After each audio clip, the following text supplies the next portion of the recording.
She rips open the wardrobe and the truth hits like a plague. Photos of his fetish gear, of secrets, lies, and rage. A father, a teacher, a man she once believed sincere. But the shrine he built in private makes his autogynophilia clear. He called her body flawed, criticized her curves and skin. Yet he worshipped himself and sat in selfies of his stupid grin. No, he wasn't finding womanhood, he wasn't lost and scared inside. He was an autogynophile, a fetish dressed as wounded pride. He leashed her life in silence, made her doubt her sanity. Every night he fed his hunger on the corpse of her identity. He never lost his mind. From her he made himself, betraying all their marriage vows, spending on their wealth. Dresses he required, her humiliation, her control. A man who ate her empathy to fatten his own soul.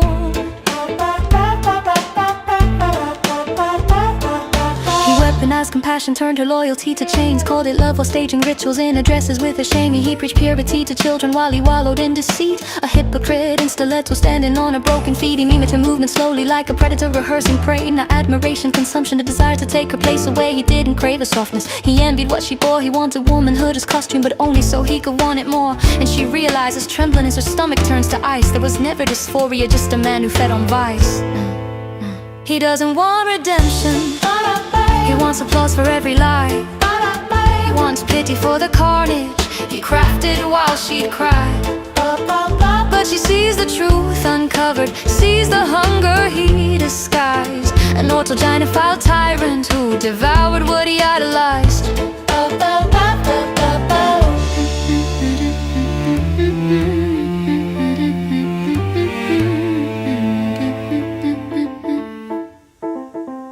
He's on the floor now, choking on excuses, shame and fear. But she's finished being murdered, this one is not his year. His journey was a funeral, his truth was built on theft. And every tear she shed for him was one more drop of herself left. She stares at him with clarity, sharp enough to peel him to the bone. You didn't want to be a woman, you wanted to obliterate my own. He begs like some betrayed saint in a drama of his making. But predators cry loudest when the prey they shaped is waking. She turns on breaking, rising, and leaves him with his shrine. A man drowning in his fetish, now finally denied the spine he stole from her for decades, piece by trembling piece. As she walks out the front door into air too clean for beasts. He never lost himself, he sacrificed her to the flame of autogynophilic hunger he disguised with love and shame. But she steps out victorious, unafraid, unbound, untamed. Oh, he can rot inside his mirror, she refuses to be blamed.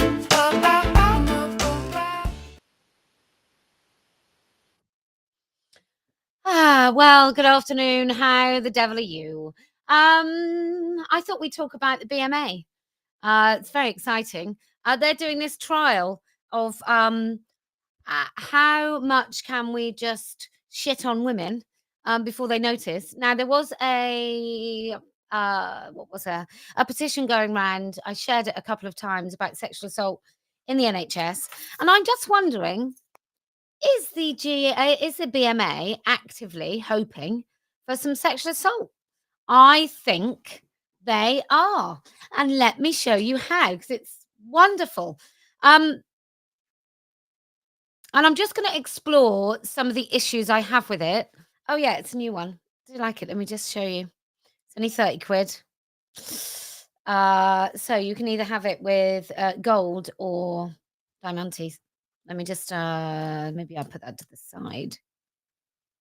There, look. As always, look how sparkly that is. I mean, it's my own hair. Anyway, beautiful, isn't it? Beautiful. So I think it's important to have a look at the ramifications of this particular advice. And I'm going to remind you, a long time ago, what we did at Standing for Women during lockdown. We did this research and then we published it after. We asked, let me just show you that some more. We asked the NHS trusts, all of them throughout the United Kingdom, whether or not they differentiated between the duties of a female, a man pretending to be a woman, or a man pretending to be a woman with a certificate, and whether or not they saw those people as different. And only 4 trusts out of all of them came back and they said that they did recognize a difference between a man with no certificate and a woman. Right? So most of them, Their policies are that if you say you're a female, then you get to do the work of a female, right? So when someone asks for a woman, that can be you. When it's roles that normally would be reserved for women, that can be you. Now, if we think about that, like let's say it's on a ward, most women would feel very, very uncomfortable. In fact, most women I know would be more uncomfortable with a man pretending he's a woman than just a plain old man.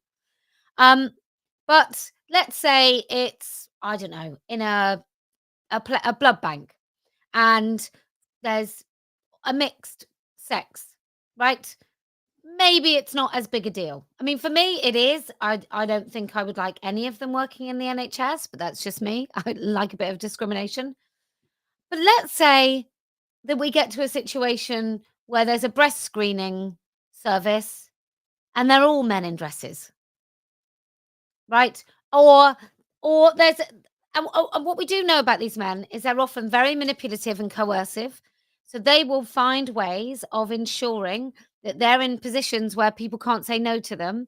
And I will remind you that during lockdown, I watched a Zoom of some nurses who worked in mental health, like chronic mental health. So women with psychosis and mass trauma, often victims of sexual violence, but very, very disturbed, unwell women. And this man was head of that particular unit. He called himself Rachel. And the first thing he did on the first day is he moved his office down to where these women sleep. And when he told the other three women on the Zoom call that, they all kind of nodded as if that was a really great thing for him to do. And he was as blokey as a scaffolder. In fact, on his social media, he had pictures of him in PVC nurses' outfits with stilettos. You know the sort of ones I mean. Um, so anyway, so he was clearly a fetishist, and everyone was okay with that. They were just all right with that. So anyway, so let's have a look at what the BMA says. Also, let me just tell you this as well, that there is a woman on Twitter, I forget her handle, but she's not the only person I've heard of. So I've talked to a couple of nurses who said that men who pretended to be women on their wards hung around waiting for a chaperone to be asked for, so they could be the chaperone. And this woman who'd been chronically ill has a chronic illness. Quite a sudden chronic illness, took about 10 years to get diagnosed, which, if you've ever had a chronic illness, that's what happens. And often you don't get very joined up care. This woman happened to have been a nurse before, so maybe she was a bit lucky than most. But after about 10 years, she got the right care. So she needed different consultants for different bits of what was breaking down in her body. And one of them was a gynecologist, and she'd had this gynecologist for a long time. And what he needed to do was at least a couple of gynecological exams every year. And he asked her if she wanted a chaperone, and she said yes. And so she's there. Remember, she's had to build up trust. It's taken a long time to get a diagnosis. And obviously, if you're chronically ill, like energy and emotional energy and physical energy is not something you have an abundance of. Um, and you probably feel like all manner of kind of exhausted. And what happened with her is while she was being examined, she looks down and she clearly sees it's a man's feet.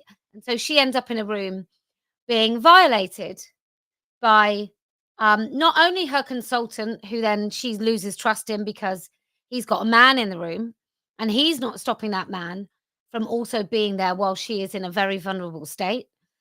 So he's not stopping him.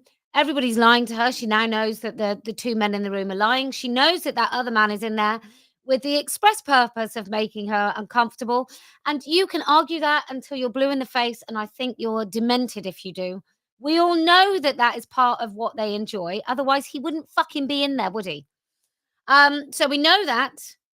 And then the BMA comes out with this.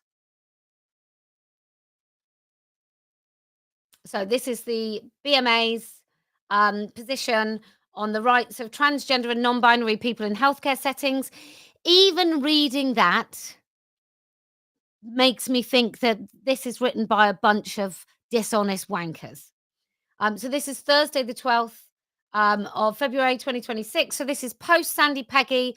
This is after the Darlington nurses. And this is the BMA, wokey dokey doo.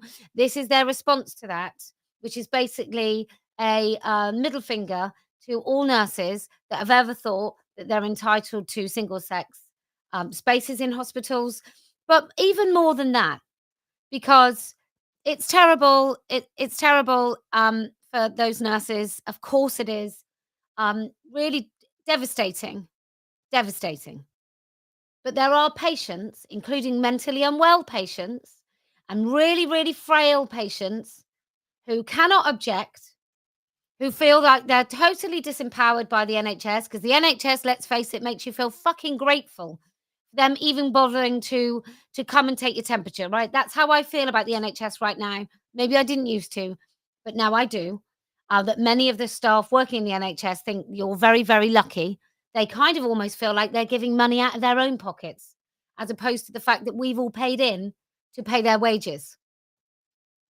So, this is our policy position centered around the need to advocate for equitable access to healthcare, create safe and inclusive workspaces for trans and non binary people, blah, blah, blah. To end discrimination related to gender identity. I just want to say this. I 100% discriminate against all people who claim to have a gender identity.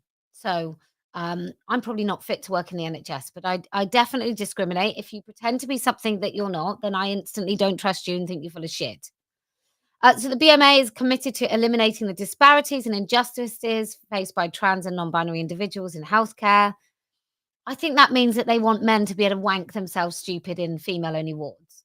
Our policy position is centered around the need to advocate for equitable access, blah, blah, blah, blah, blah. Okay. So we support the rights of trans and non-binary people to have, yep, okay, you've said that, to be accommodated. So to access gender-affirming care, so that means like to have their breast cut off, and to be accommodated in accordance with their gender identity. Right. So straight away, that is saying that a man who calls himself a woman, they want that man to be in a female-only ward, right? As a patient. They want that. They don't care about the rights of female patients. They want that man to be in a female-only ward. We support informed and considerate discussion by medical professionals to determine the most appropriate care for individual patients. The approach must be patient-centered, maintain patient privacy and confidentiality, and respect their identities and pronouns. So, if you're respecting someone's identity and pronouns, if you have to pretend that that man is a woman, then why are you even going to question him going on the female ward? So this is the BMA. We are committed to ensuring that trans and non-binary doctors and medical students can train and work in inclusive environments free from discrimination, bullying, and harassment. So again, they want a man who's pretending to be a woman to be accommodated in the NHS and to carry out his duties as if he is a woman. We support the inclusion of trans and non-binary people in all aspects of healthcare research and decision making. In regard to gender affirming care, their perspectives and experience should be informed both research and the development of clinical guidelines. So they want demented people who have delusions about who and what they are to have some sort of stakeholding place in medical and policy decisions. So conversion practices. Personally, I'm at the point where I think if you're an adult and you don't want to be gay, which I think is probably completely impossible, and you want to access some sort of conversion therapy, I think you should have a right to do it. They think you have a right to have your tits cut off, so I think you should have a right to do that. I don't agree. I think it's probably quite silly. I think it could actually end up not being very good for you, but I think it's your decision to make as an adult. A fairer system for trans and non-binary people to gain legal recognition of their identity. What the fuck has that got to do with the British Medical Association? Improved processes. At present, non-binary genders, non-binder genderies are not recognised in UK law. What has that got to do with the British Medical Association? Mind your fucking business, lads. Gender recognition certificate is onerous, overly medicalised, and expensive. It's none of those things. It's not onerous. You have to go in and say, "I really do think I'm a woman and I have for 2 years." It's not onerous, it's not medicalized, you don't have to do anything actually, and it's not expensive. In fact, it's cheaper than a fake pair of tits. The BMA position, blah, blah, blah, blah, blah. This is based on the recognition that trans and gender diverse identities are not conditions of mental ill health. What are they then? Oh, my brain is different to all of my DNA and my chromosomes, but it's not a mental illness. We have called for measures to allow blah, blah, blah. Sworn statement, they don't want a medical diagnosis anymore. So the BMA is admitting that gender dysphoria doesn't really exist. That's what they're admitting here, that it's not a component of being trans. Even though apparently the argument is that these people can't possibly live with themselves because they have gender dysphoria. Anyway, it's all bullshit. The BMA calls for trans and non-binary people to have timely access to blah, blah, blah. So this is all about specialists and so on. And everyone, I'm sure, knows somebody on a very long waiting list to help them actually walk, like with a hip replacement or a knee replacement. So I really, really don't think the NHS should fund any part of any transition, including drugs, medications, hormones, puberty blockers, and so on. I don't think we should fund that. I don't think there is any evidence whatsoever to say that it is medically necessary. And I think you can go and get fucked before I want to contribute to any part of your medical so called transition. Okay. That's just how I feel. Access to appropriate facilities. So this is all about um, like what so the BMA, I'm assuming, is talking to hospitals, GP practices, and anything else where medics might work. So it calls on healthcare providers to ensure that all healthcare workers and patients have access to facilities and accommodation they feel comfortable using.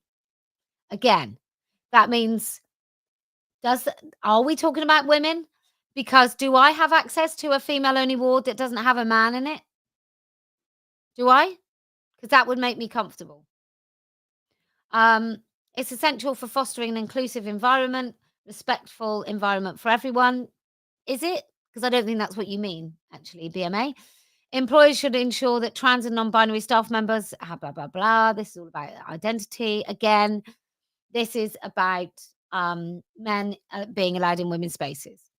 In instances when an individual expresses concerns about the use of single sex facilities, so if a woman basically says, get that man out of my female only changing room, healthcare providers should consider, where reasonably practical, the provision of alternative facility options that support the privacy, safety, and dignity of anyone impacted.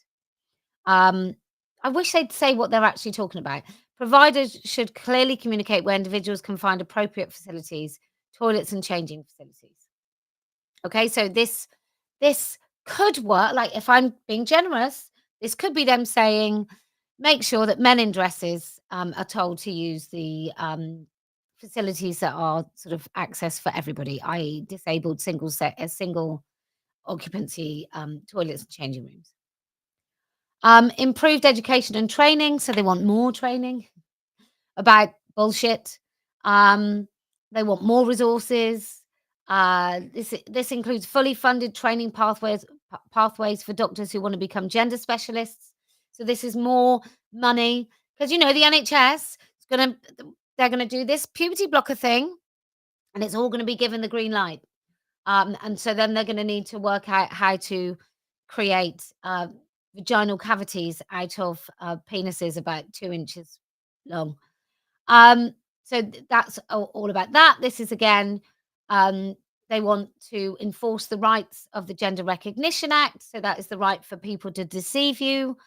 And then action. And here they say that they want greater organizational accountability for addressing discrimination. They remind you in this that telling somebody what a doctor's sex is illegal. So in the situation where that woman was having a gynecological exam, they want to make sure that that doctor would be in trouble breaking the law if he said no to that member of staff, because then it would be obvious that that member of staff was a man.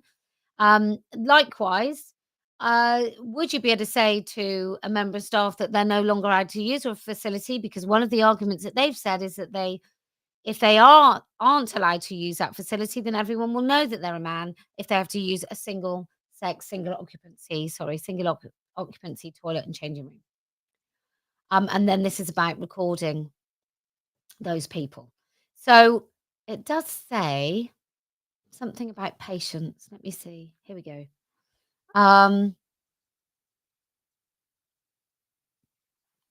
Where is it? There we go. We also call upon employers to uphold the rights of all healthcare workers not to disclose their sex registered at birth. We understand that patients may sometimes request a clinician or chaperone of their own, and you notice they use the word gender, not sex. These requests are usually justified for personal reasons and should be dealt with sensitively on a case by case basis. However, patients and employers do not have the right to know a healthcare worker's sex registered at birth.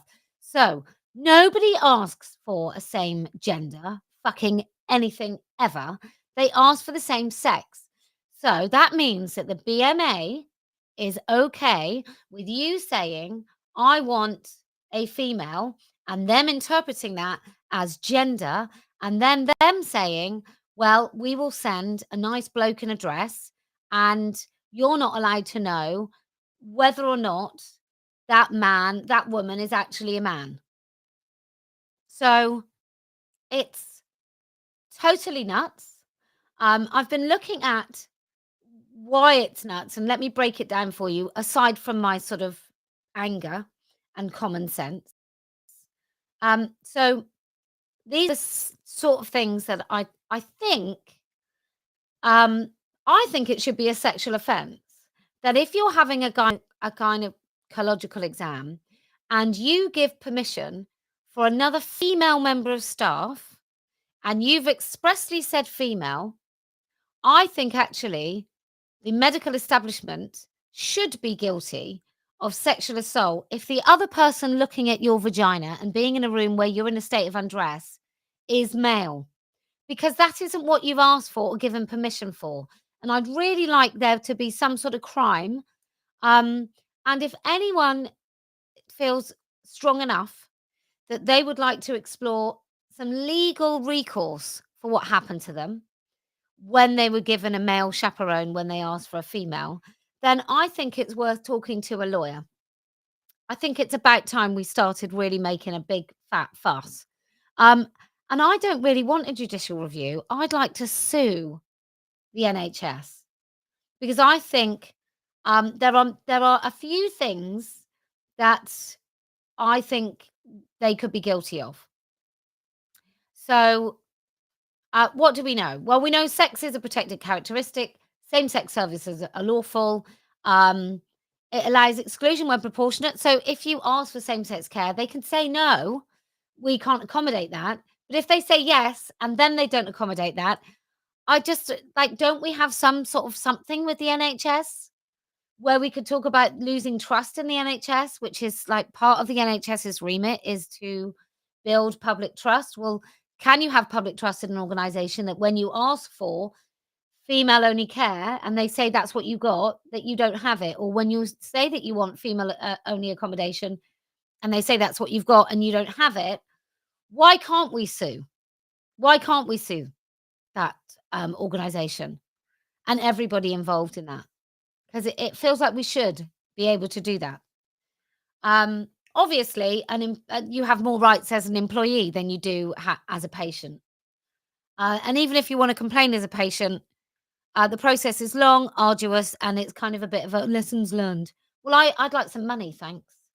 So the public sector equality duty requires balancing all protected characteristics, including sex. So the argument is single-sex protections, and the NHS policy cannot nullify them by guidance. So this BMA is wrong. So we might demand policy clarity from the NHS. So we might ask trusts. We might write to them formally and ask about this. Now, we already know the answers to these questions because many of the trusts already flagged this particular rule. when I went for surgery not very long ago, I asked if there was going to be a female present, and I was told that it's the policy. I can't remember whether I went to Nuffield or Bupa, but it was policy that you always, when somebody was under anaesthetic, you had to have a female in the room. Well, what happens to that policy? Could that be a man? There was a bloke the other day interviewed somewhere about how he just uses like the women's toilets. Like this bloke who's a nurse, he uses the women's toilets. Like what else should he do? So you know that he's probably been a chaperone at some point. And I just these men enjoy making you feel uncomfortable. They enjoy you not being able to object as well. It's part of it. You can find me someone who doesn't enjoy that, and I think you'll be wrong, but I'm willing to listen to the duper's delight kind of defense. So women in hospital are sometimes sedated, mentally unwell, traumatized, physically dependent, and I think the introduction of many men across this, and there are many men who claim to be women in the NHS. I think that is a really, really dangerous thing. I think it's like just a safeguarding nightmare. So I just think we have to sue them. I just think we have to sue them.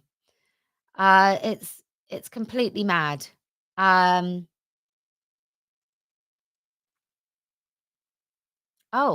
Yes, G, carry on.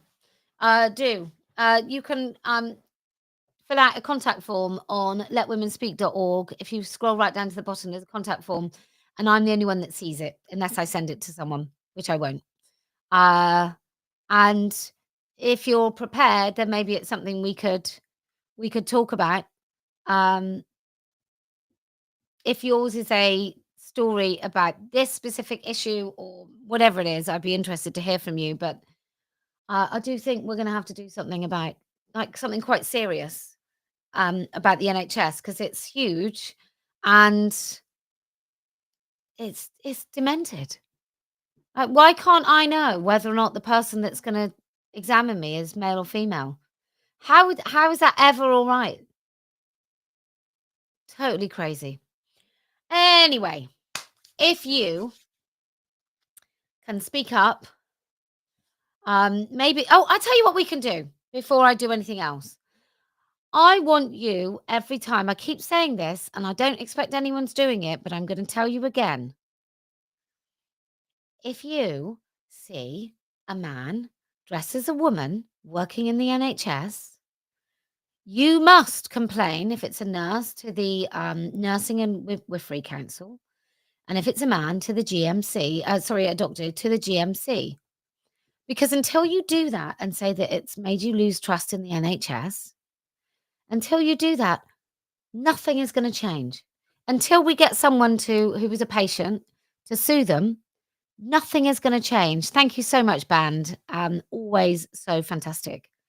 But what we have to, like, I'm quite a fit and healthy. Well, maybe not healthy. I'm not unwell. But that's not true for many women. There are many women who are chronically unwell, who have to spend far too much time in the NHS and with the NHS, hoping that the NHS will help them. Being discarded, being discounted, being ignored, being undermined, being not believed. There's loads of those women. And now we're going to throw into the mix men in dresses. Like, are we all collectively insane? So anyway, if you can tell the truth in those situations, then I promise we will win.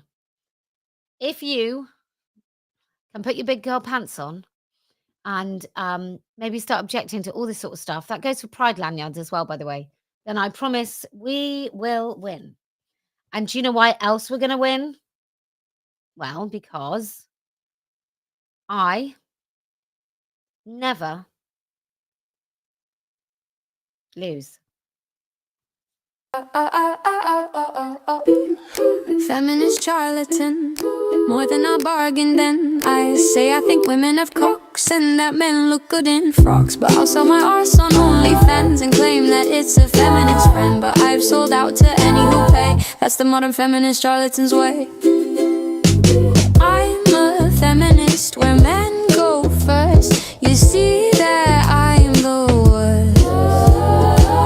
No wonder I am so bitter.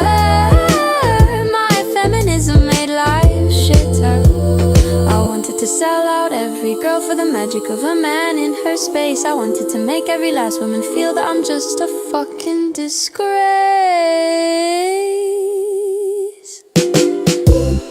Feminist charlatan, more than I bargained. And I say I think women have cocks and that men look good in frocks. But I'll sell my arse on OnlyFans and claim that it's a feminist friend. But I've sold out to any who pay. That's the modern feminist charlatan's way. Men can enter our spaces. We have no right to object. If you speak for women's rights, your career can just get wrecked. Girls in the boxing ring goes the race. Have a man in your changing room with a grin on his face. Don't be a bigot when he shows his dick. Don't feel so scared that you claim to feel sick.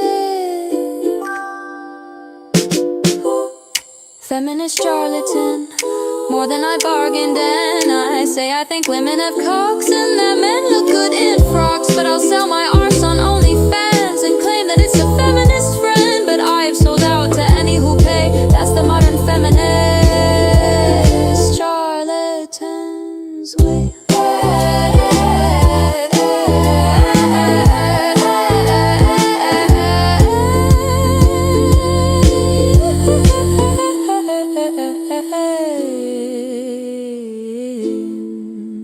Men can enter our spaces. We have no right to object.